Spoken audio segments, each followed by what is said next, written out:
मंद्रुप येथील श्री मरियाई गणेश तरुण मंडळ मंद्रुप व तिरंगा गणेश तरुण मंडळ नेहरू चौक मंद्रुप या गणेशोत्सव मंडळाच्या श्री गणरायाची पूजा अखिल भारतीय किसान सभेचे तालुकाध्यक्ष जावेद आवटे यांच्या शुभ हस्ते करण्यात आली। यावेळी तालुकाध्यक्ष जावेद आवटे यांनी पूजा करत आशीर्वाद घेतले। गणेशोत्सव आनंदात उत्साहात व निर्विघ्न पार पडू दे, विघ्नहर्ता श्री गणरायाची कृपा सदैव आपल्या सर्वांवर राहू दे, सुख समृद्धी व शांती सर्वांच्या जीवनात यावो अशी प्रार्थना केली। यावेळी अखिल भारतीय किसान सभेचे तालुकाध्यक्ष जावेद आवटे, समाजसेवक आरिफ शेख, मशापा कोळी, संतोष शिंदे, आकाश गाडीवाड, लखन शिंदे, दीपक शिंदे, बाळू शिंदे, विष्णू धोत्रे व तसेच तिरंगा गणेश तरुण मंडळाचे श्री अनिकेत पाटील, सचिन वराडे, आकाश बरगुडे, सुनील हनुमाने, तमन्ना पुजारी, प्रीतम शेंडगे, संकेत देशमुख, अमीर शेख, अविनाश काळे, रवी नरुटे, संकेत कोकरे, अरविंद नरुटे आदी दोन्ही मंडळाचे पदाधिकारी मोठ्या संख्येने उपस्थित होते।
त्यानंतर आता यांचे आदरणीय आकाश बरगुडे यांच्याकडून जावेदभाईंचा छोटासा सत्कार होत आहे।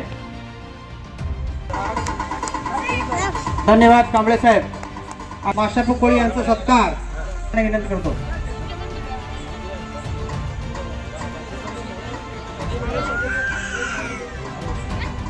धन्यवाद।